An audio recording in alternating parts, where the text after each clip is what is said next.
una armonía, ¿no? Y que, pues al final del día, los sistemas normativos internos no pueden violentar los derechos humanos, los derechos que están contemplados en la Constitución Política de los Estados Unidos mexicanos y en particular, pues, de las constituciones locales, ¿no? Para ello, pues vamos a hacer un recorrido por las disposiciones constitucionales, el entramado normativo que regula toda esta materia y finalmente, como tienen ahí en la diapositiva, pues los criterios que ha ido emitiendo el Tribunal Electoral del Poder Judicial de la Federación para garantizar estos derechos, ¿no? Entonces, miren, algunos aspectos generales pues van a ser principalmente las reformas constitucionales, ¿no? Que hemos estado viviendo a lo largo pues, de casi 30 años, ¿no? En esta materia.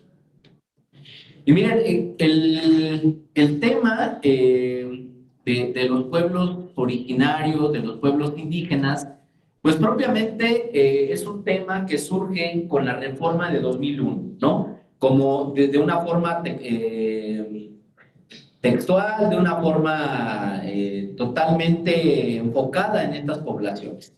Pero fíjense, tuvimos una primera reforma al artículo cuarto constitucional, ¿no? Del 28 de enero de 1992, ¿no? Aquí todavía estábamos bajo el gobierno del presidente Carlos Salinas de Gortari, ¿no? Y fue una reforma en términos generales, pues abstracta, muy limitada en su contenido, pero que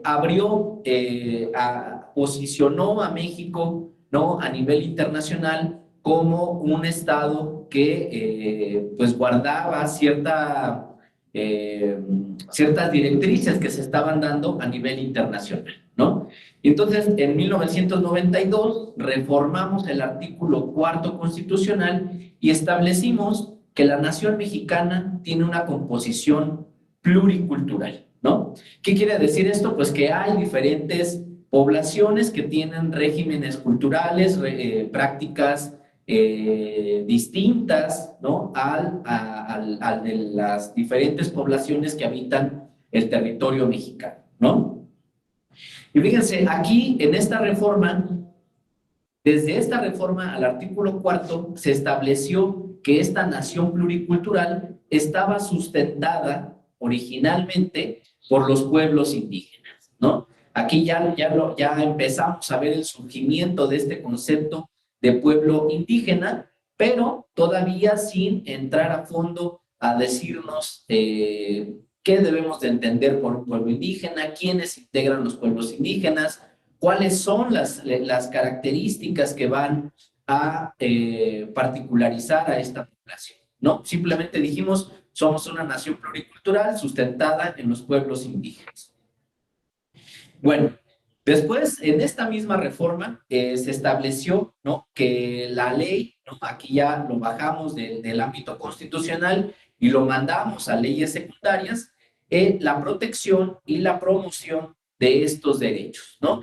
¿Y qué dijimos en ese año de 1992? Pues que las leyes iban a proteger los usos y costumbres, las formas específicas de organización, y fíjense todos los tipos de organización que preveíamos a nivel legislativo, la protección de la organización social, política, cultural, y en general, ¿no? De las formas al interior de los pueblos indígenas que se fueran gestando, ¿no? También algo que se mencionaba en esta reforma al artículo cuarto constitucional es que se debería de garantizar a los integrantes de pueblos indígenas el efectivo acceso a la jurisdicción del Estado.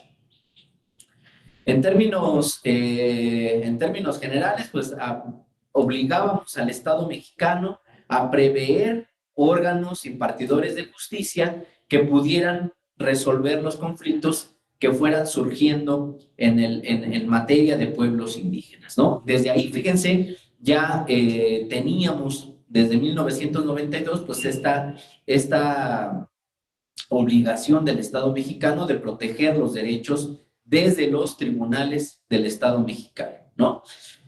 Y bueno, esto quedó en esta reforma constitucional, en el artículo cuarto, ¿no? Y que tuvo que esperar 9 años, ¿no? Para volver a sufrir una modificación.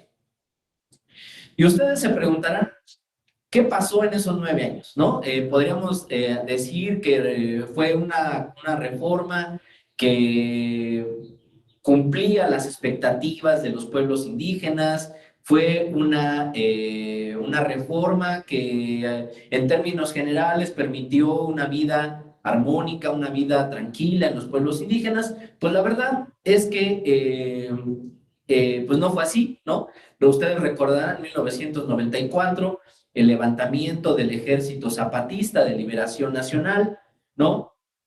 Todo un proceso de lucha en el Estado mexicano para impulsar nuevos derechos, nuevas inconformidades con esta primera reforma constitucional en materia de pluriculturalidad, ¿no? Que llevaron después a el establecimiento de los acuerdos de San Andrés, ¿no?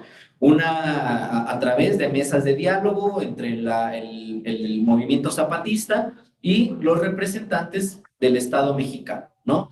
Eh, que finalmente, después, el gobierno mexicano, ya con el presidente Vicente Fox Quesada, lo llevamos nuevamente como una propuesta, como una iniciativa de reforma, estos acuerdos de San Andrés al Congreso de la Unión, ¿no? Y que dieron como resultado esta gran reforma al artículo ahora segundo constitucional, ¿no? Y que desde esta fecha, el 14 de agosto de 2001, pues hemos naturalizado al artículo segundo constitucional como el artículo en materia indígena, ¿no? Y bueno, en esta reforma del artículo segundo constitucional, aquí sí vamos a ver que ya el legislador, ¿no? Pues ya hizo un trabajo más a fondo, ¿no? Un trabajo más conceptual, un trabajo más desglosado de la protección de los derechos de pueblos y comunidades indígenas. Fíjense, el artículo segundo constitucional en esta reforma empieza diciendo que la nación mexicana es única e indivisible, ¿no?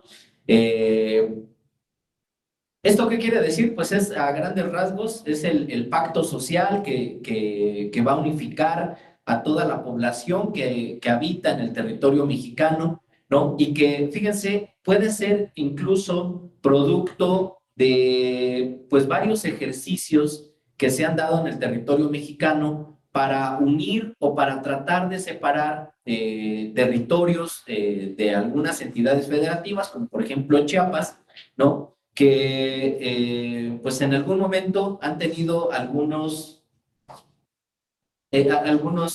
temas, ¿no? Miren, denme 5 minutitos, voy a tener que hacer una pausa, ¿no? Y vuelvo a estar con ustedes. Denme 5 minutos.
Una disculpa, ¿eh?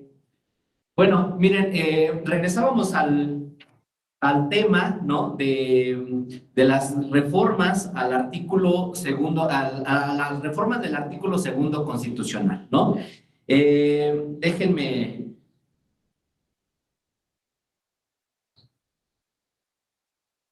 déjenme volverles a presentar las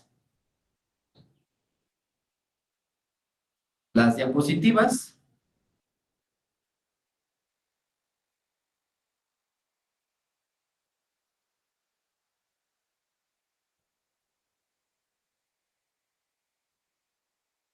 Listo. Miren, entonces les decía que en el año 2001, ¿no? Pues propiamente ya el legislador se enfocó, ¿no? En esta, eh,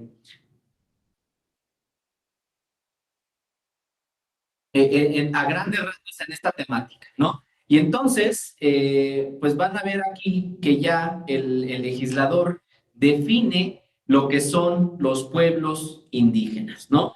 Y fíjense, este concepto de pueblos indígenas que vamos a tener en la Constitución, pues propiamente es un concepto que tiene muchas variables, ¿no? Tiene una variable temporal, ¿no? Una variable que tiene que ver con,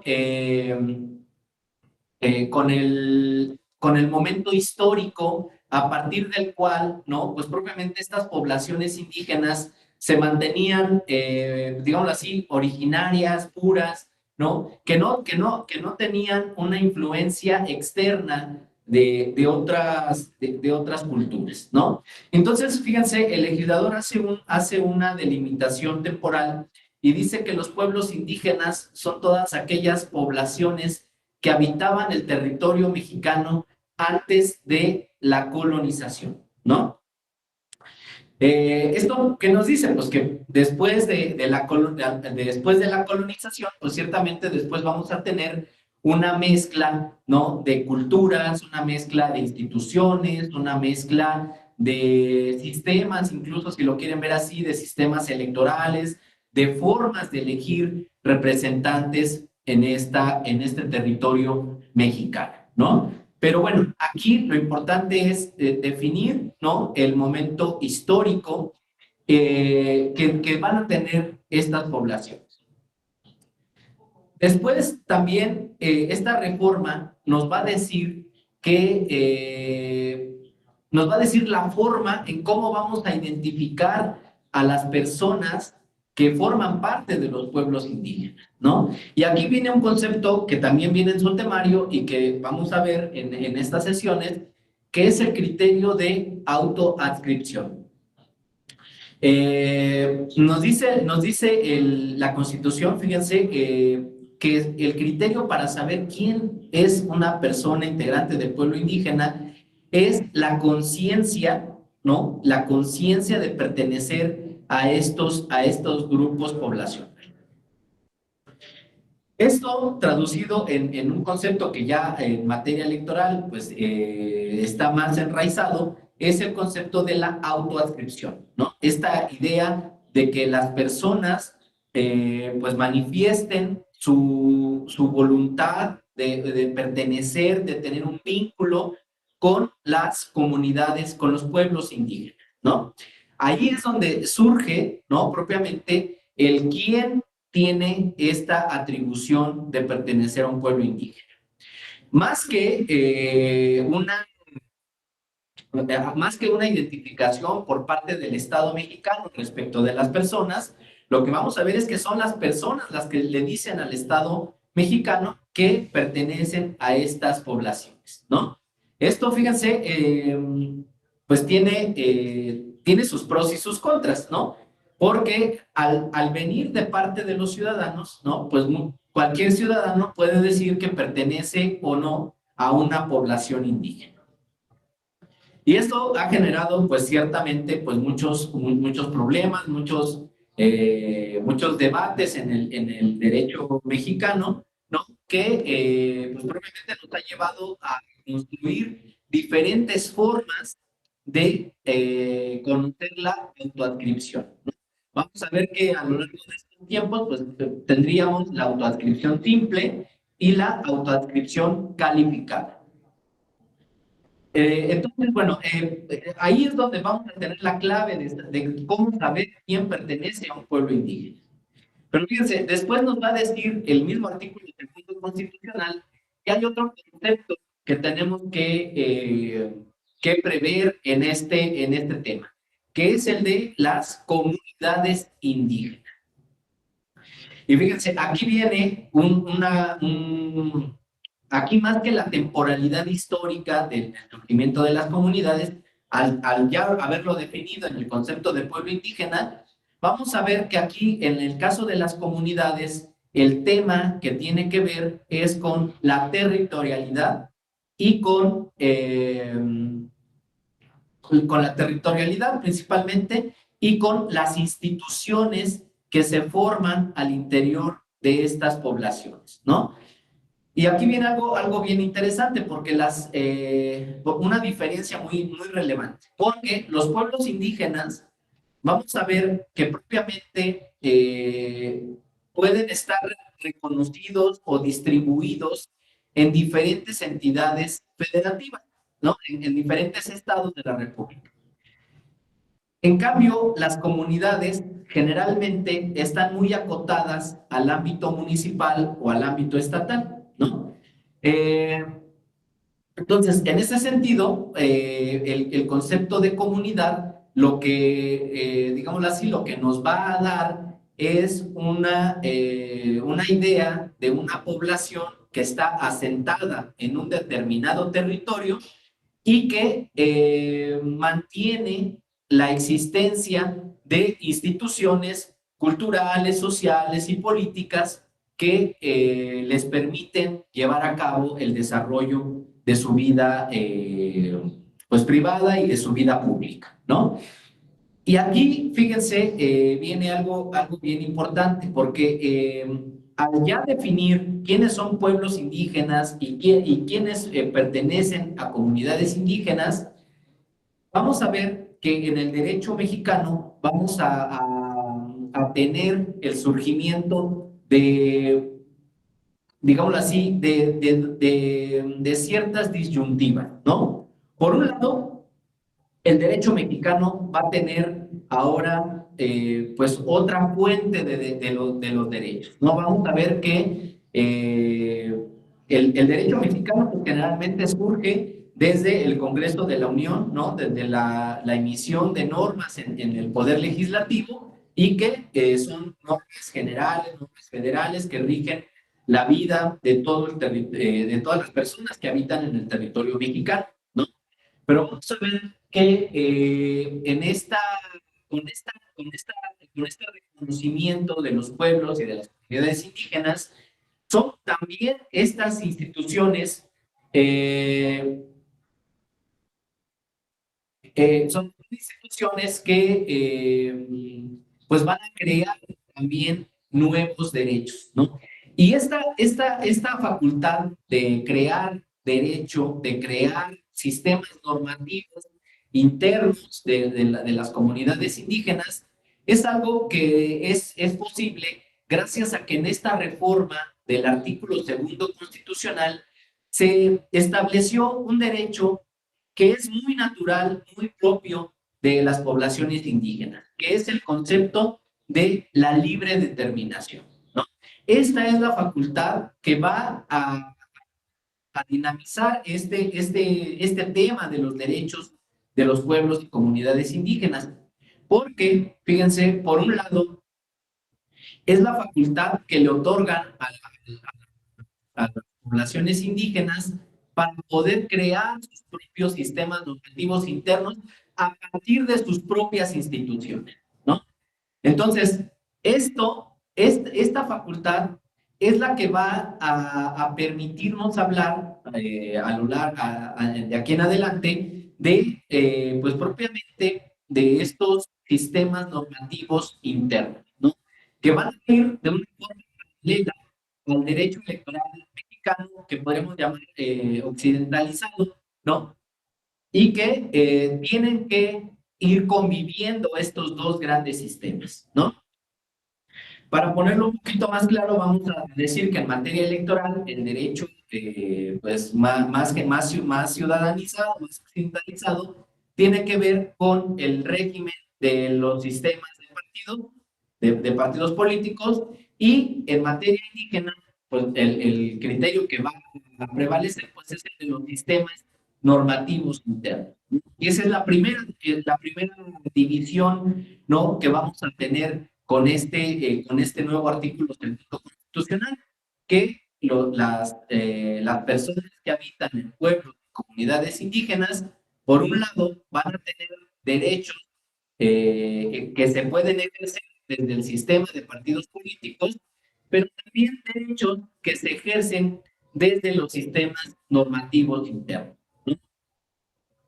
Esto, obviamente, pues va a darle un panorama pues amplio, ¿no?, para poder competir por diferentes cargos, ¿no?, al interior o al exterior de las poblaciones. Pero vamos a ver, ¿no?, un poquito más adelante con un cuadro comparativo, pues cómo muchas veces estos sistemas, digamos, sistemas normativos, ¿no?, pues tienen principios distintos que generan tensiones en el contexto de los derechos humanos, ¿no? Pero eso lo vamos a ver un poquito más adelante. Pero bueno, aquí ya con el derecho a la libre determinación, un derecho colectivo, ¿no?, que se ejerce por las poblaciones indígenas en comunidad, pues vamos a ver un cambio bastante importante en el sistema jurídico mexicano. Después, fíjense, de 2001 pasaron 14 años, ¿no?, hasta la reforma de 2015, para volver a reformar este artículo segundo constitucional, ¿no? A pesar que la reforma de 2001 fue una reforma que tuvo muchas acciones de inconstitucionalidad, ¿no?, planteadas desde las poblaciones indígenas ante la Suprema Corte de Justicia de la Nación, pero fíjense, pasaron 14 años para reformar nuevamente este artículo indígena. Y fíjense, a partir de esta reforma de 2015, lo que vamos a ver en este artículo segundo constitucional es una evolución que tiene que ver con cambios que se dan en el sistema de partidos políticos, pero que los reflejamos en el artículo segundo constitucional, que, ¿no?, que los tratamos de aplicar desde el Poder Legislativo en el ejercicio de los sistemas normativos internos. Y entonces, fíjense, en esta reforma de 2015, lo que vamos a ver es que se reconocen explícitamente, ¿no?, el derecho de votar y el derecho a ser votado, ¿no?, en el interior de las comunidades indígenas. Y también, fíjense, algo bien importante, el derecho de votar y de ser votado para poder tener representantes indígenas en el ámbito municipal, ¿no? Esto es bien importante porque, fíjense, se especifica, ¿no?, que además de los derechos colectivos que se habían regulado en 2001 como un derecho colectivo, también ahora, con la reforma de 2015, se especifican los derechos político-electorales en el ámbito individual, ¿no? Y entonces aquí ya también hay que hacer una primera conclusión, ¿no?, que los derechos político-electorales de los pueblos y de las comunidades indígenas tienen una vertiente colectiva y una vertiente individual, ¿no? Derechos que se ejercen desde la comunidad y desde lo personal.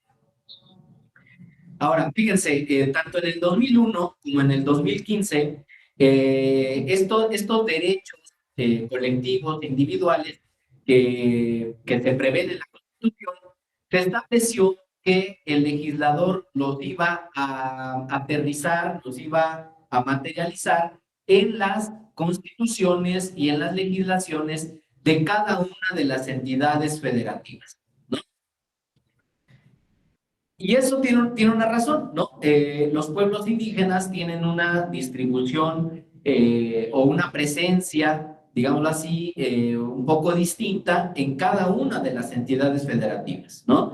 Hay estados como Oaxaca y Chiapas que tienen muchísimos municipios con población indígena. Hay otros estados que pues, la verdad es que empiezan a surgir algunas poblaciones que tienen presencia indígena, pero que históricamente no tenían esta presencia. Entonces, bueno, desde 2001 dijimos, vamos a reconocer a los pueblos indígenas en las constituciones de los estados de la República, ¿no? Y bueno, esto fue un ejercicio que tiene similitudes con algunos países de América Latina, pero que también es diferente a otros países que sí regulan desde la Constitución Federal, ¿no? O desde la Constitución General a los pueblos que habitan en todo el territorio de un Estado-nación, ¿no? Nosotros elegimos regularlo desde las entidades federativas. Y entonces le dimos un peso bastante fuerte a los congresos locales y le dimos un peso también bastante relevante a las constituciones locales, ¿no? Y fíjense, este fenómeno pues generó pues también muchas tensiones, porque los congresos locales avanzaron de una forma distinta en la protección de estos pueblos, de estas poblaciones y de sus derechos, ¿no? Hubo algunas entidades federativas que replicaron el artículo 2 constitucional en las constituciones locales, ¿no? Acotándolo al ámbito estatal, incluyeron ahí los pueblos que estaban, que tienen presencia en el estado, en los estados, ¿no? Y dejaron ahí ya la regulación, ¿no? Hubo otros estados que tuvieron más, pues un poco más de resistencia para aplicar el artículo 2 en sus términos, ¿no? Y terminaron teniendo una regulación pues abstracta, genérica, un poco parecido al artículo 4 constitucional de 1992, ¿no? Dejándolo en términos de que los estados reconocían a los pueblos y comunidades indígenas y a sus derechos que se prevían en el artículo 2 constitucional federal, ¿no? Pero fíjense, hubo otros estados, ¿no? Que tardaron muchísimo en regular los derechos político-electorales, ¿no? Y esto que estamos hablando, pues es un trabajo legislativo, ¿no? Un trabajo que está en los poderes legislativos, ¿no? Pero que pues que propiamente no nos deja ver, ¿no? ¿Qué hay atrás de esta lámina, ¿no? ¿Qué es atrás de este trabajo legislativo? Y pues es que en los pueblos y en las comunidades indígenas se están ejerciendo en la vida cotidiana los derechos políticos, ¿no? Entonces, fíjense, pues surgieron muchos casos, ¿no? Desde 1992 hasta 2015, pues justamente donde a pesar de que ya estaban las reformas constitucionales, en la vida real, en la vida, en la vida cotidiana, ¿no? Pues los derechos políticos todavía no se podían materializar, ¿no? Y entonces, pues en estos años, por ejemplo, tuvimos muchos casos, pues muy relevantes, ¿no? Que ponen en juicio o ponen a debate esto que les estoy platicando, ¿no? Por ejemplo, les decía que el Estado reconoció desde 1992 que los derechos de pueblos indígenas deberían de someterse a la jurisdicción del Estado mexicano, ¿no? Y por ejemplo, en el estado de Oaxaca, por ejemplo, surge en materia electoral el caso Tlacolulina, ¿no? Donde en ese momento apenas se había creado el Tribunal Electoral del Poder Judicial de la Federación, estaban resolviendo, pues, digámoslo así, los primeros asuntos en esta materia, ¿no? De pueblos indígenas, y empezó a resolverse temas electorales vinculados con pueblos indígenas en este tribunal electoral, pero por una cuestión interpretativa, no porque se tuviera una facultad explícita, ¿no? Sino que decíamos, bueno, son formas de organización política, son ejercicios de votar y de ser votado en una determinada comunidad, ¿no? Para elegir cargos de representatividad y por lo tanto dijimos, bueno, pues somos la instancia que puede conocer de estos asuntos. Y entonces empezó toda una línea jurisprudencial, ¿no? Donde el Tribunal Electoral es competente para resolver asuntos que tengan que ver con los sistemas normativos internos o las elecciones que se llevan a cabo en estas poblaciones indígenas, ¿no? Ahora, después, por ejemplo, surgió el caso Cherán. El caso Cherán, por ejemplo, fue uno de los primeros casos que se impugnaba la omisión legislativa de un Congreso respecto de la regulación que debían de hacer los congresos locales en materia de pueblos y comunidades indígenas, ¿no? Y fíjense, el caso de Cherán fue una experiencia que mostró que pues, había estados, ¿no? Que después de 7 años todavía no habían podido llevar a cabo las reformas en las entidades federativas, ¿no? Entonces, fíjense, Cherán pues empieza a tener problemas de pues ataques a su comunidad, ¿no? Por talamontes o grupos de delincuencia organizada y empiezan a ver la necesidad de cerrar las puertas de su comunidad, ¿no? Y de empezar a tomar desde el interior de su población, ¿no? Pues a ciertas funciones de seguridad, ciertas funciones de administración, ¿no? De su comunidad para poder garantizar pues una vida tranquila, una vida pues de acorde a lo que debe de respetarse en una determinada población, ¿no?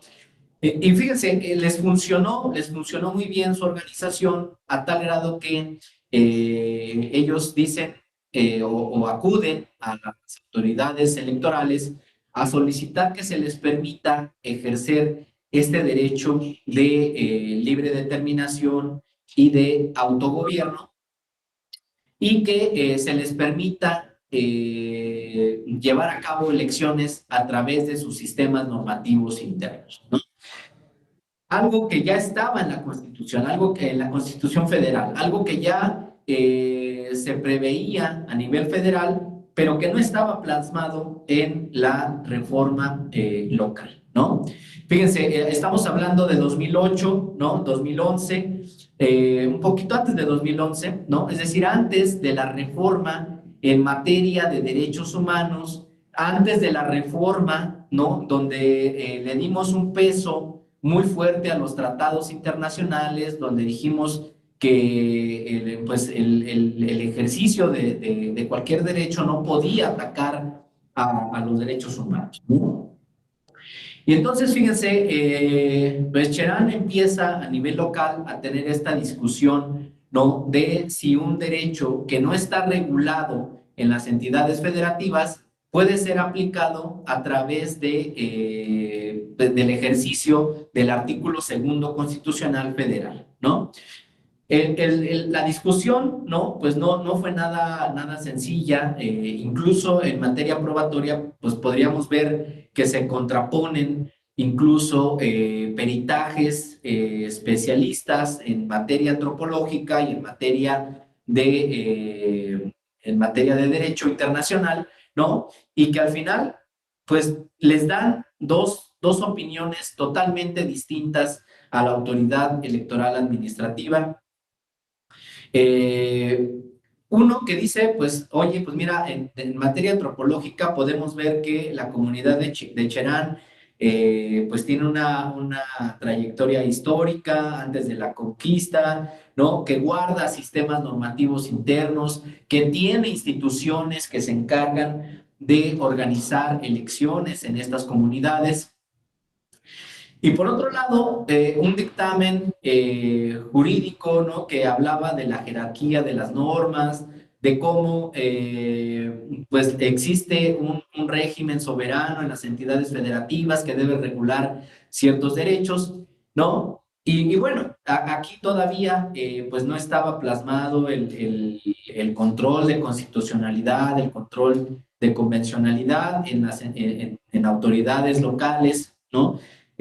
Había ciertas restricciones, ¿no? Que en ese momento pues llevaron a tomar la decisión de no permitir la aplicación de sistemas normativos en la comunidad de Chedraui, ¿no? Por lo que el asunto pues fue evolucionando hasta llegar al Tribunal Electoral del Poder Judicial de la Federación, y el tribunal tuvo una interpretación garantista, una interpretación que dijo sí es posible, ¿no? Aplicar el artículo segundo constitucional federal en temas de ejercicios locales, ¿no? Entonces fue muy interesante esta resolución, ¿no? Fíjense, después hemos tenido otras 3 reformas en materia de pueblos indígenas, y esta tiene que ver con la reforma del 29 de enero de 2016, ¿no? Fue una reforma que tenía que ver propiamente con la naturaleza del Distrito Federal y que cambió el régimen hacia una entidad federativa denominada Ciudad de México. Pero fíjense, impactó en el artículo segundo constitucional porque se estableció que también en la Ciudad de México se deben de proteger estos derechos, ¿no? De pueblos indígenas y en términos generales, de poblaciones originarias, ¿no? Aquí ya vamos a ver que con esta reforma empieza a ser, pues también evidente que en México no solo tenemos a la población indígena, ¿no? Como pueblos indígenas, sino que existen otras poblaciones étnicas que van a guardar cierta distancia conceptual, ¿no? De lo que son los pueblos indígenas. Y por ejemplo, en el caso de la Ciudad de México, pues tenemos el de los barrios originarios, ¿no? Que de alguna manera, pues sí tienen cierta distancia, ¿no? Respecto del concepto de reconocerse como pueblos indígenas, ¿no? Pero bueno, lo regulamos en el artículo constitucional segundo para decir que también en la Ciudad de México debemos de proteger a estas poblaciones originarias, ¿no? Y algo que también viene en el temario de este diplomado es el de las consultas. Fíjense, aquí se estableció que tratándose de la elaboración de planes nacionales de desarrollo a nivel federal, a nivel de entidades federativas y a nivel municipal, ¿no? Se deben de consultar a los pueblos indígenas en la construcción y en la definición de estos planes nacionales de desarrollo, ¿no? Pero fíjense, se dejó una puerta también abierta, ¿no? Para que en todos aquellos asuntos que impacten en los derechos de estas poblaciones, pues se realicen consultas por parte del Estado mexicano, ¿no? Eh, estas consultas, pues básicamente lo que hoy sabemos, lo que hoy tenemos como reglas clave en estas consultas, es que deben de ser previas, libres e informadas, ¿no? Es decir, que deben de ser, que se deben de realizar antes de que se realicen las modificaciones, antes de que se realice la ejecución de las políticas públicas, ¿no? Y no durante o posterior a que ya se hayan llevado a cabo los cambios en la legislación o en la ejecución de políticas públicas, ¿no? Deben de ser libres, no se debe de coaccionar a las poblaciones indígenas para que voten a favor o en contra de un determinado cambio, ¿no? Y deben de ser informadas, ¿no? Es decir, hay que realizar foros de información, distribución de algunos materiales que puedan servir para que las comunidades o los pueblos indígenas pues se documenten y puedan tomar una decisión fundamentada en información que hayan recibido de lo que se vaya a consultar, ¿no? Fíjense, esto pues ha funcionado, ¿no? Después de esta reforma constitucional, principalmente para los planes nacionales de desarrollo. Ustedes pueden consultar en las páginas del gobierno, pues ahí las consultas, los foros que se realizan para estos planes, ¿no? Después, fíjense, en 2019 fue un año bastante álgido en las reformas. Como pueden ver, este segundo bloque ya empieza a tener un mayor dinamismo en el ámbito legislativo. Las reformas son más frecuentes, ¿no? No tienen lapsos muy amplios de reforma, ¿no? Y fíjense, aquí lo que establecimos en 2019 fue el tema de la paridad de género, ¿no? Y establecimos que en la elección en municipios con población indígena, en las que surjan representantes ante los ayuntamientos, deben de realizarse bajo el criterio de paridad de género, ¿no? Una reforma que tiene que ver con el resto de la reforma de paridad de género, que decía la paridad de género debe de ser transversal a todos, a todos los niveles de gobierno, a todos los sistemas, ¿no? que tuviéramos en nuestro país, y esto pues impactaba también en el tema de los pueblos indígenas. Entonces, pues ahora vamos a ver cómo la paridad de género también ya la tenemos involucrada en los sistemas normativos internos, en los ámbitos municipales donde participan poblaciones indígenas y de alguna forma también en los sistemas normativos para los cargos tradicionales que se eligen en las comunidades indígenas, ¿no? Fíjense, hasta aquí, a nivel constitucional solamente hablábamos de pueblos indígenas y se mantuvo desde 2001 hasta esta reforma de 2019, en el último párrafo, un concepto bastante singular, bastante particular, ¿no? Que decía que todo lo que estuviera regulado en el artículo 2º constitucional lo íbamos a poder aplicar, ¿no? También a comunidades equiparables que surgieran en el Estado mexicano, ¿no? Y fíjense, fue un concepto que a lo largo de todos estos años, de 18 años o de 20 años, si tomáramos a partir de la reforma de 1992, ¿no?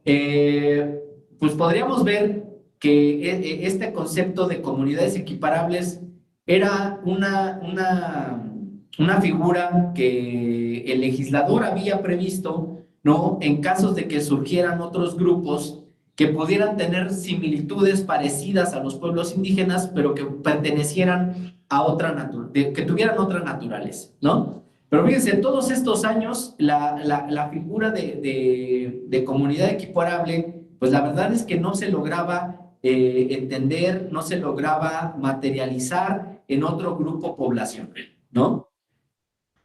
Fue, creo yo, hasta esta reforma del 9 de agosto de 2019, cuando se reforma el artículo 2º constitucional y empiezan a surgir otras comunidades, otras poblaciones que se diferencian de los pueblos indígenas, pero que también conceptualmente podríamos decir que habitan en el territorio, que guardan ciertos sistemas normativos internos y que tienen instituciones propias, ¿no? Y este es el caso del pueblo y de las comunidades afromexicanas, ¿no? Vamos a ver que estas poblaciones, pues principalmente están acotadas al estado de Oaxaca y al estado de Guerrero, ¿no? Donde, pues desde antes de esta reforma constitucional ya venían utilizando sus sistemas normativos, elegían cargos tradicionales, pero pues también empezaron a ver cómo a nivel nacional pues había muchos movimientos de luchas por ocupar sistemas normativos hacia el exterior de las comunidades, ¿no?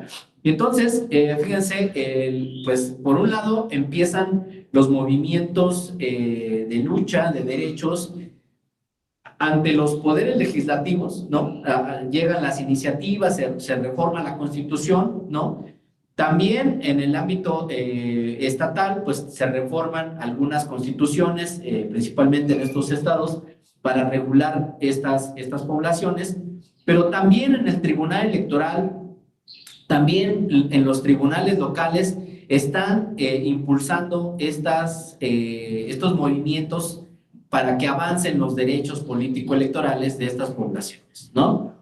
Fíjense, un asunto bastante relevante y que ha tenido pues una larga vida en órganos jurisdiccionales es un caso de una comunidad en Tecuanapa, Guerrero. Fíjense, en este asunto, ¿no? Fíjense lo que como surge es que un determinado número de pobladores, ¿no? Acude a las autoridades electorales y solicitan, ¿no? Que se les permita, más bien que se lleven a cabo los trabajos de consulta, fíjense, los trabajos de que la autoridad electoral administrativa local consulte a su población para saber si quieren cambiar de sistemas normativos, de partidos políticos a sistemas normativos internos, ¿no? Entonces, el Instituto Electoral de Guerrero lo que hace pues, es implementar los protocolos que ya tenían para experiencias indígenas, ¿no? En esta comunidad de Tecuanapa. Se realiza la consulta, ¿no? Se aplican ciertas preguntas que tienen que ver con lenguas indígenas, con pertenencia a pueblos indígenas, la voluntad de cambiar de sistemas de partidos políticos a sistemas normativos internos, ¿no? El tema es que en lenguas indígenas y en temas de autoadscripción indígena, pues la mayoría de la población no contestó favorablemente, ¿no? Porque no hablan lenguas indígenas y porque no pertenecen a un pueblo indígena. Entonces, frente a estos resultados, pues la respuesta a los solicitantes pues, es que no es posible cambiar de sistema normativo, ¿no? Dado que las personas de la población pues no hablan lenguas indígenas y no pertenecen, no se reconocen como pertenecientes a pueblos indígenas. Fíjense, esta resolución se impugna ahora ante el Tribunal Electoral en la Sala Regional Ciudad de México. Y fíjense, este asunto va a ser bien importante, ¿no? El caso de Tecuanapa, Guerrero, en la Ciudad de México, porque tiene que ver con, primero, identificar cuando un caso tiene que ver con temas de poblaciones originarias, ¿no? Pero que no necesariamente tengan que ser indígenas, ¿no? Fíjense, hasta este momento los solicitantes no habían dicho que pertenecían a un pueblo indígena, no habían dicho que pertenecían a otro tipo de población, ¿no? Solamente decían o hacían referencia en su escrito a sistemas normativos, querían cambiar de un sistema de partidos políticos a un sistema normativo interno, ¿no? Pero bueno, el tema es que la sala regional Ciudad de México lo que hace pues es hacer un estudio, ¿no? Respecto de indagatorio en revistas, en libros, de esta comunidad de Tecuanapa. Empiezan a documentar de qué tipo de población se trata. Y entonces, fíjense, lo que va descubriendo la Sala Regional Ciudad de México es que se trata de una población de afromexicanos, ¿no? Entonces, ahí cambia totalmente pues el protocolo que tuvo que haber seguido la autoridad local para consultar a esta población, ¿no? Entonces, pues al final, fíjense, llega un criterio, ¿no? Bastante importante donde se establece que, pues en general, las autoridades electorales, cuando conozcan de un tema que tiene que ver con multiculturalidad o con derechos de sistemas normativos internos, no debe dar por hecho, ¿no? Que se trata de una población indígena, sino que puede ser una cuestión que tenga que ver con otras poblaciones como los afromexicanos o otro tipo de comunidad equiparable, ¿no? Que pueda existir en el territorio mexicano. Entonces, vean ahí cómo pues cambió toda la concepción de creer que solo había una unidad, ¿no? Homogénea en estas poblaciones étnicas, en estas poblaciones originarias, y hoy no podemos dar por hecho de que este bloque de población originaria, ¿no? Mantiene una unidad, ¿no? Tiene ciertas diferencias, ciertas concepciones, ¿no? de separación entre grupos étnicos. Entonces eso, fíjense, nos va a dar el pie, ¿no? a mantenernos alerta, ¿no? Respecto del tipo de población que vayamos a ir regulando o cuando vayamos a defender un derecho, ¿no? Pues identificar primero nuestra naturaleza de población, ¿no? Y a partir de esta naturaleza plantear los derechos que tenga la comunidad. Y fíjense, el tema no se quedó en este caso de Tecuanapan, ¿no? O con esta reforma de agosto de 2019. Fíjense, después, más adelante tuvimos un caso bien interesante que es el de la comunidad Levarón en el estado de Chihuahua. En este asunto, fíjense, se trata de una comunidad que ha sido catalogada, ¿no? O que ha sido identificada como una comunidad tribal.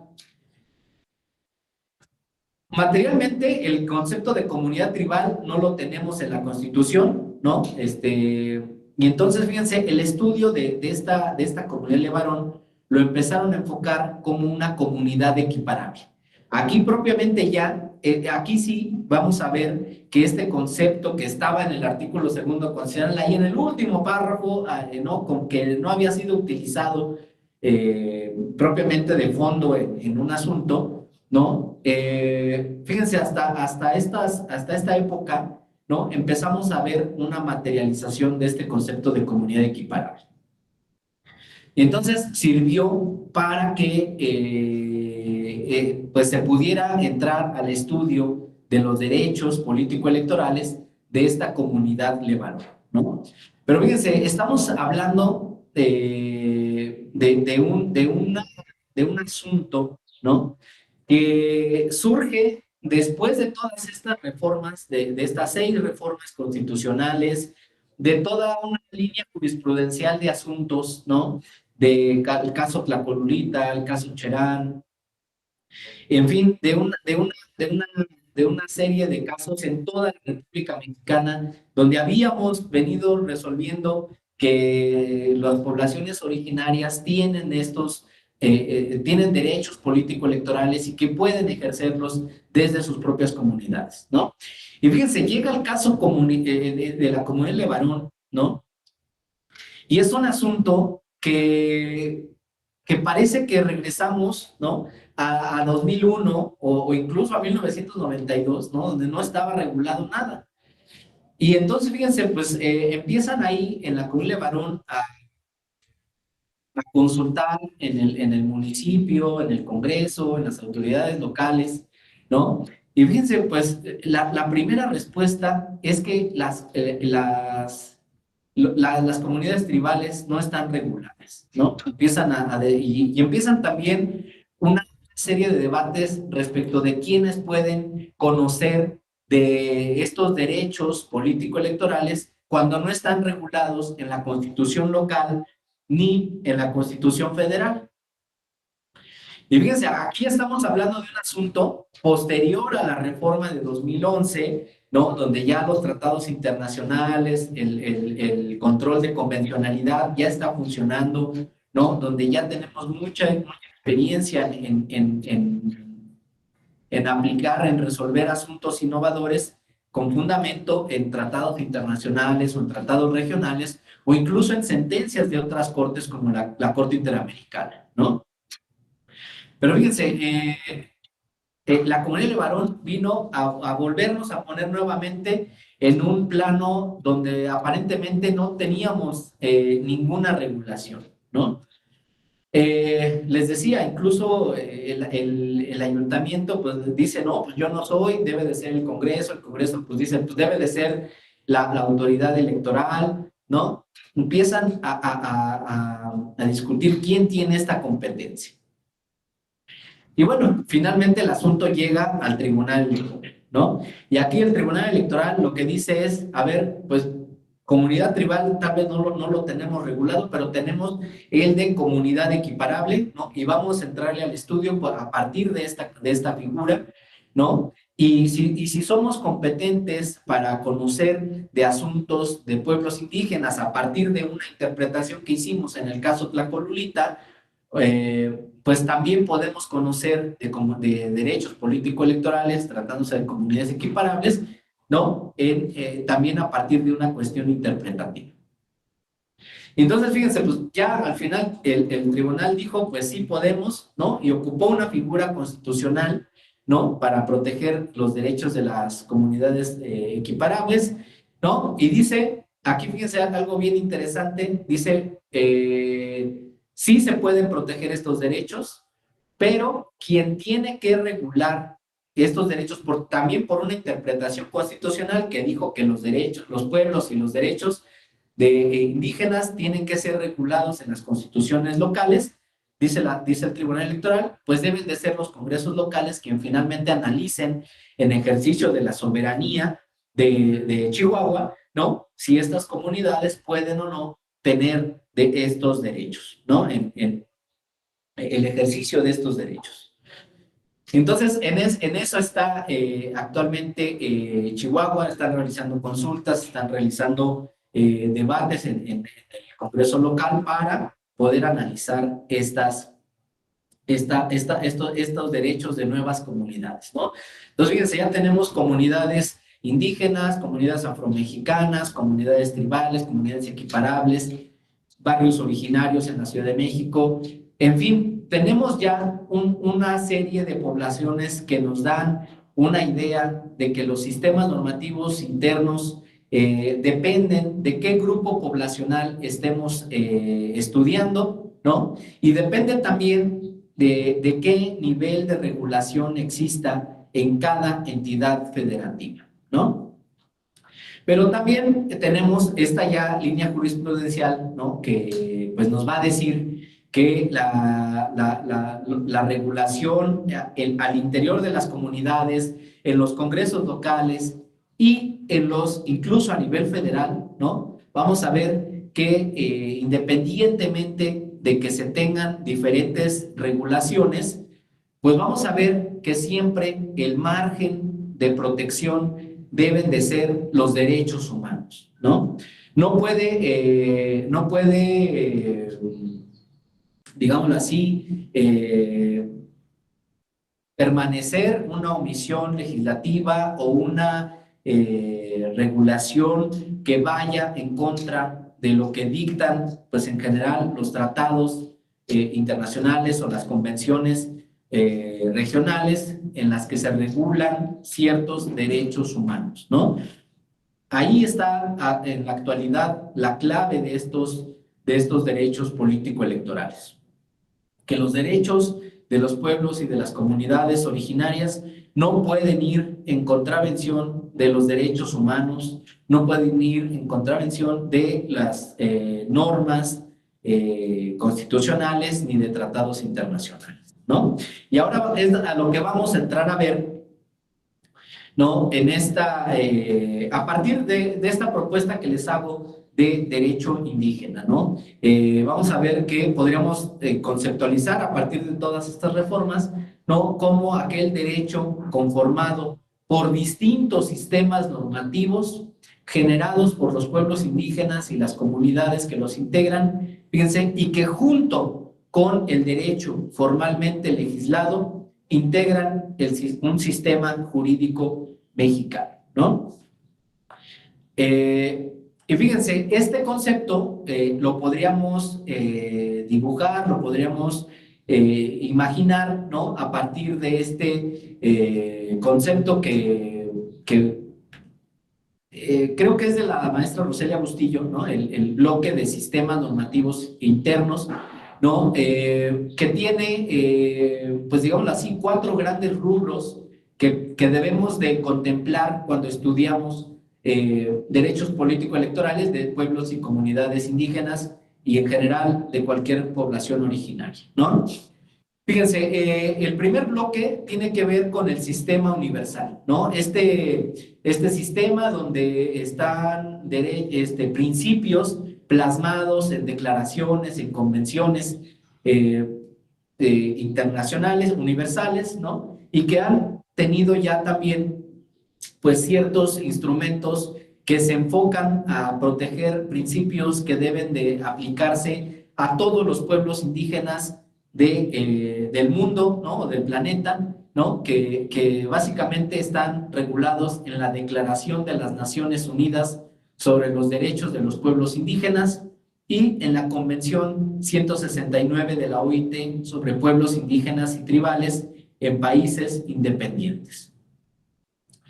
A nivel regional o a nivel, digamos así, de continente, ¿no? Pues podríamos hablar del sistema interamericano, ¿no? Donde tenemos por un lado la Declaración Americana de los Derechos y Deberes del Hombre, donde también se prevé el reconocimiento y la protección de los pueblos indígenas, y la Convención Americana sobre Derechos Humanos, ¿no? Esta convención en particular es importante porque de aquí, de esta convención americana, pues se deriva todo el sistema interamericano de derechos humanos. Este sistema interamericano que prevé la existencia de una Comisión Interamericana de Derechos Humanos y de la Corte Interamericana de Derechos Humanos, ¿no? En instancias en las que los pueblos indígenas pueden acudir a someter a una jurisdicción interamericana, ¿no?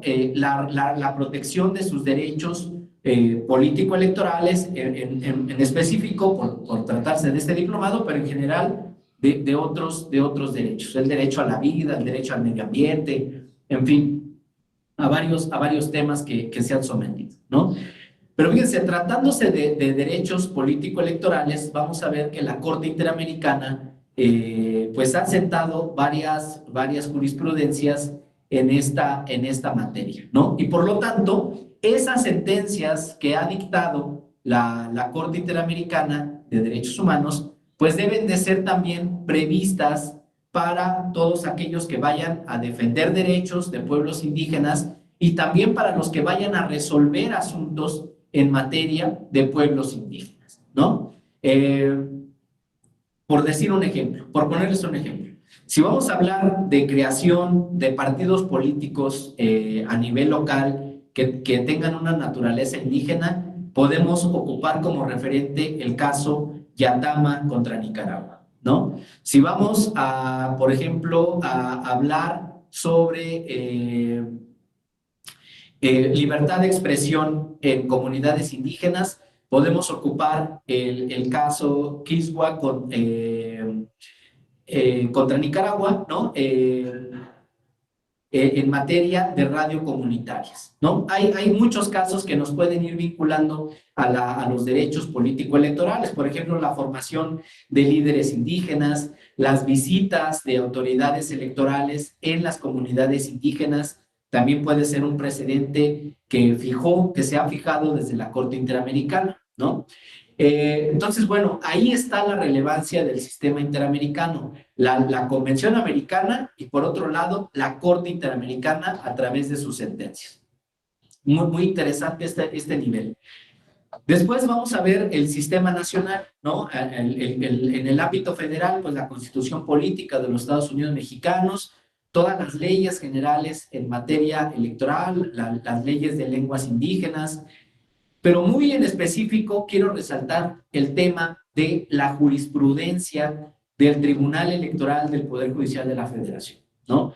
Porque, fíjense, como ustedes pueden ver, más bien pudieron ver en las reformas electorales, hay periodos muy amplios, ¿no? Periodos de 9, de 12 años, de 3 años, donde no se reforma nada en materia de pueblos indígenas.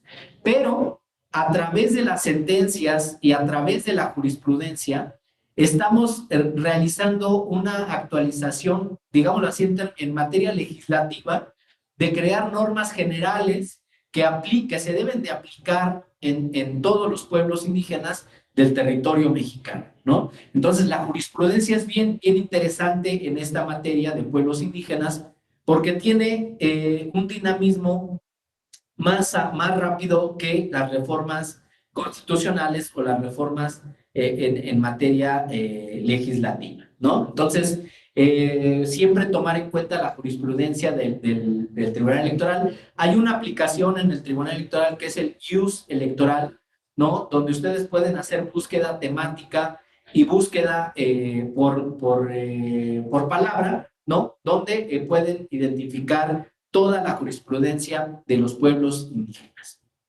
Vamos a ver que hay jurisprudencia que tiene que ver respecto de propiamente los sistemas normativos internos, ¿no?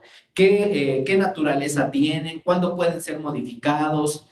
¿Cuáles son los elementos que debe de tener un sistema normativo para que una autoridad electoral pueda contemplar su existencia? ¿Cuáles son los medios probatorios para saber que existen sistemas normativos internos? Todo eso está en la jurisprudencia, ¿no?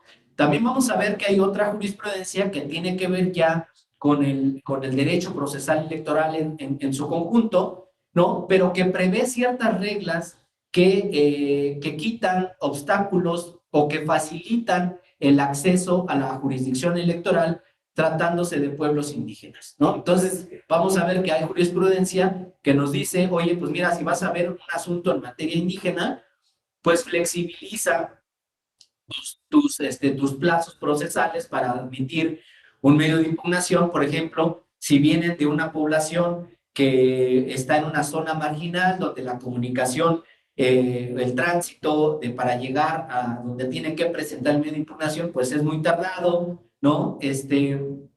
O facilita que puedan presentar el medio de impugnación en una dependencia de la entidad federativa y pues no lo presente en tiempo, ¿no? Ante la autoridad del Tribunal Electoral, ¿no? O por ejemplo, la carga probatoria, pues también flexibiliza la carga probatoria para que ellos no se limiten sus derechos por no haber solicitado una prueba que tuvo que haber presentado, ¿no?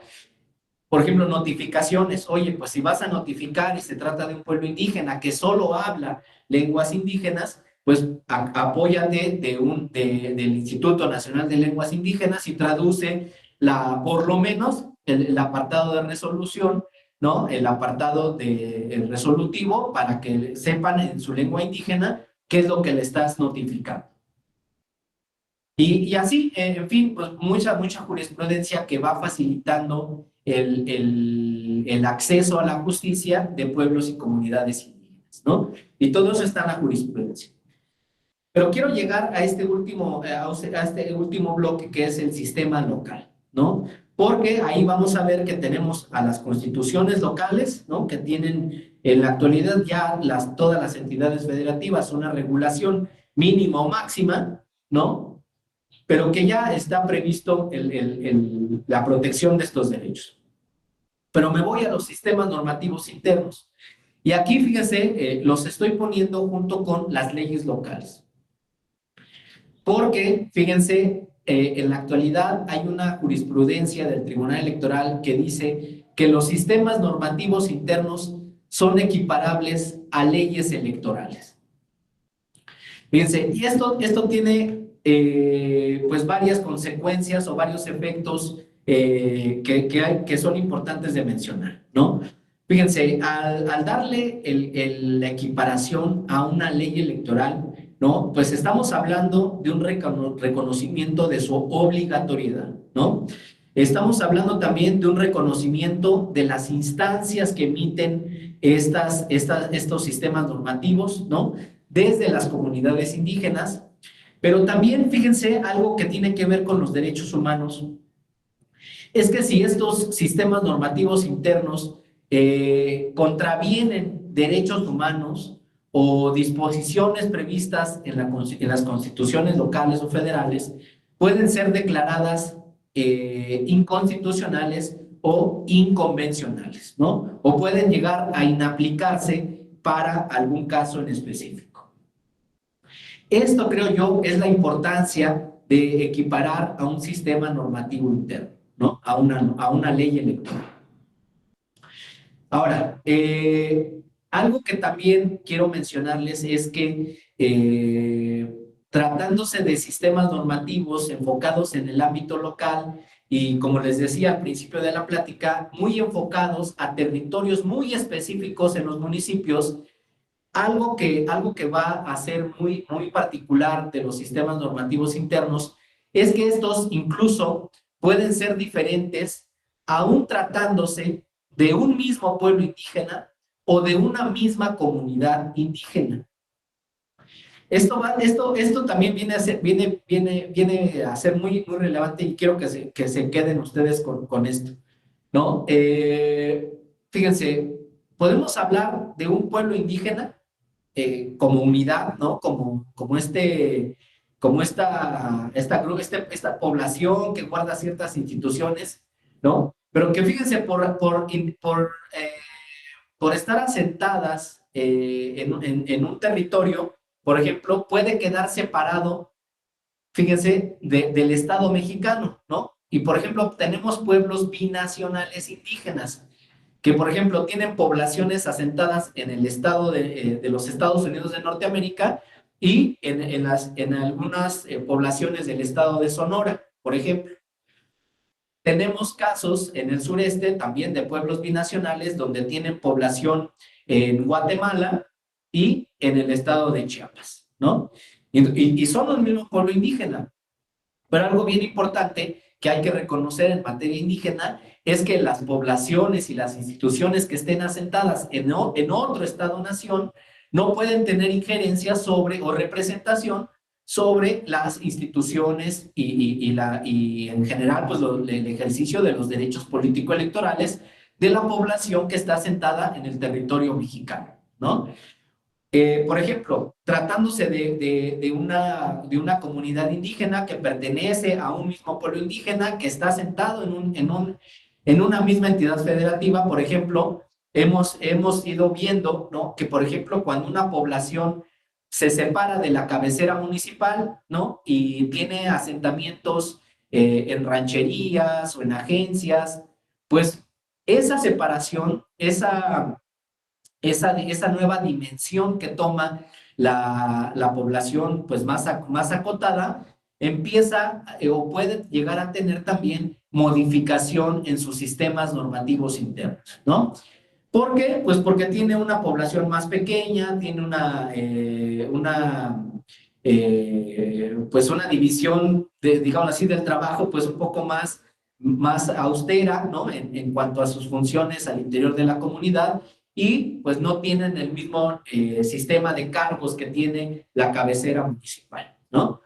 Y entonces estos cambios que van teniendo las poblaciones es lo que le da también un dinamismo de actualización a los sistemas normativos internos, ¿no? Es algo que, fíjense, a diferencia de lo que nos dijera el sentido común, de que los sistemas normativos internos o indígenas son históricos y que tarda mucho tiempo en modificarse un sistema normativo, en la actualidad, ¿no? Lo que vemos es que los sistemas normativos pueden ser muy cambiantes.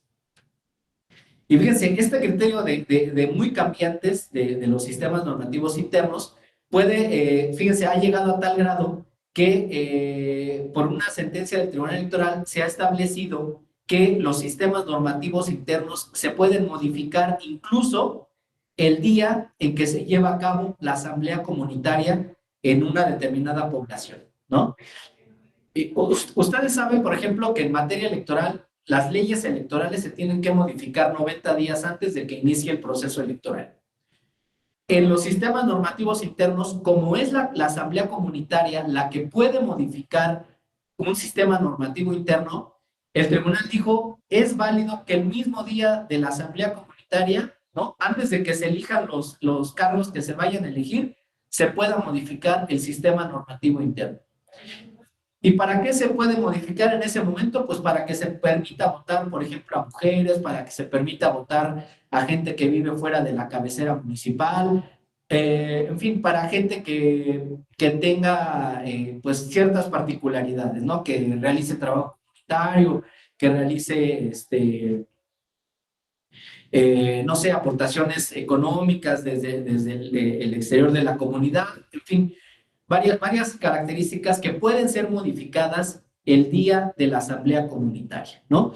¿Qué busca con esto el Tribunal Electoral? Pues tratar de que el mismo día de las asambleas comunitarias se pueda incluir a personas que habían sido excluidas en votaciones anteriores en una misma comunidad, ¿no?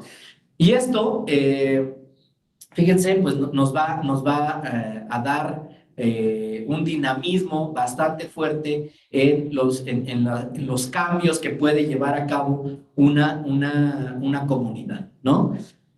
Ahora, estos cambios, ¿no? También nos van a llevar a un problema que tiene que ver con la certeza que puedan tener las autoridades electorales respecto de cómo es un sistema normativo interno, respecto de qué autoridades tradicionales existen al interior de una comunidad, cuáles son las reglas que sigue una comunidad para elegir a sus autoridades o a sus representantes, ¿no?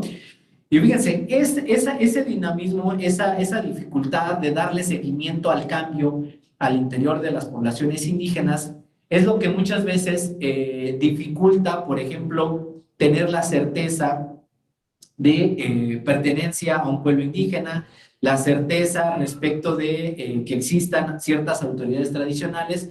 Y, por ejemplo, a nivel municipal, pues muchas veces, por ejemplo, no se les permite o no se emiten, por ejemplo, credenciales, ¿no? Que reconozcan cargos tradicionales, porque dicen, pues, que quién sabe si siga existiendo ese cargo tradicional, ¿no? O, por ejemplo, el tema de las credenciales, ¿no? Para votar con fotografía que tenemos todos los ciudadanos mexicanos, ¿no? Por ejemplo, el Instituto Nacional Electoral dice, oye, pues es que no puedo poner que perteneces a un pueblo indígena porque yo no tengo la certeza o no hay una institución del Estado mexicano que me dé la certeza de que realmente tú perteneces a este pueblo indígena. Solo tengo como base el dicho de que tú perteneces a una población indígena, pero no hay un documento, ¿no? Como el resto de los datos que están en la credencial, que me permita verificar que efectivamente tú perteneces a un pueblo indígena. Entonces, por lo tanto, no se ha permitido la inclusión de esta característica en la credencial para votar, ¿no? Pero bueno, estos temas pues han ido evolucionando, se ha trabajado a partir del Instituto Nacional de Pueblos Indígenas y también a partir del Instituto Nacional Electoral en ciertas consultas, en la creación de ciertas bases que permitan ir teniendo una base de datos respecto de la movilización que tienen los pueblos indígenas en todo el territorio mexicano y también respecto de las autoridades tradicionales que existen en los diferentes pueblos indígenas en las entidades federativas, ¿no? Entonces, ya empezamos a tener herramientas más de seguimiento, más concretas, más sólidas, ¿no? Que pueden dar un avance a futuro en estos derechos, ¿no? Ahora, estos derechos político-electorales, vamos a ver que también en el sistema de partidos políticos han tenido un camino bastante interesante y es también donde se ha identificado que muchas veces las normas electorales no están construidas a partir de una concepción de lo multicultural o de la pluriculturalidad, ¿no? Sino que está enfocado al sistema de partidos políticos. Que cuando se involucran poblaciones indígenas, pues tiene la necesidad de realizarse ciertos ajustes. Y es lo que vamos a ver ahorita, rápidamente. Miren, por ejemplo, el sistema de partidos políticos funciona a partir de los distritos electorales, ¿no? Tenemos 300 distritos electorales en toda la República Mexicana, ¿no? Distribuidos en todas las entidades federativas. Y de estos, vamos a ver que pues, sacamos a un representante para la Cámara de Diputados y tenemos 300 representantes. Ahora, se identificó, ¿no?, que muchas veces en estos 300 distritos, pues realmente no estaban llegando representantes de poblaciones indígenas. Y entonces, fíjense, en la reforma de 2001, en un artículo transitorio, se estableció que la autoridad electoral administrativa federal iba a prever la creación de distritos electorales indígenas en poblaciones que tuvieran más del 40% de su población, ¿no?, como indígena. Y entonces, fíjense, desde 2001 creamos estos 28 distritos electorales indígenas. Oaxaca, obviamente, pues tiene el mayor número de distritos indígenas, 8 distritos.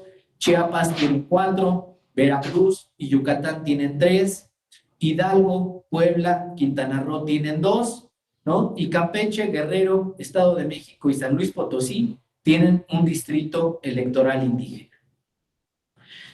Y fíjense, la importancia de catalogar a los distritos electorales indígenas, pues no tienen, digámoslo así, la fuerza nada más en decir, de aquí, pues hay 40% de la población que es mayoritariamente indígena. No, la relevancia está en que los partidos políticos, cuando postulen candidatos en estos distritos, tienen que acreditar que el representante que va a ser postulado está vinculado con pueblos y comunidades indígenas. Esa es la importancia de estos distritos electorales. Pero fíjense, el tema de estos distritos electorales es que los partidos políticos pues decían, yo postulo a esta persona porque esta persona se reconoce como indígena, ¿no? Partíamos del criterio de la autoadscripción simple. Y entonces, fíjense, pues había partidos que postulaban personas que pertenecían a indígenas en una determinada comunidad, ¿no? Otros partidos elegían otras comunidades y al final pues había, por ejemplo, distritos donde, o generalmente los distritos, por ejemplo, había partidos políticos que postulaban indígenas, pero había partidos políticos que no postulaban indígenas en ese distrito, ¿no? Entonces, podía ganar una persona indígena o podía ganar una persona no indígena. Esto hacía que los resultados, por ejemplo, pues fueran muy, muy pobres, digámoslo así, para que ganaran las personas indígenas. Entonces, un primer cambio en estos distritos fue obligar a que las poblaciones indígenas, en por lo menos, fíjense, en por lo menos 13 distritos, postularan obligatoriamente a representantes indígenas, ¿no? Obligatoriamente. Pero nos quedaban otros distritos donde pues cada partido político podía postular o no a representantes indígenas. Pero bueno, fuimos avanzando, ¿no? De 13, 14 distritos indígenas donde forzosamente ganaban representantes indígenas. Después, fíjense, empezamos a tener en estos distritos el tema de los fraudes a la ley, donde se postulaba a candidatos indígenas que no tenían una vinculación con las comunidades, ¿no?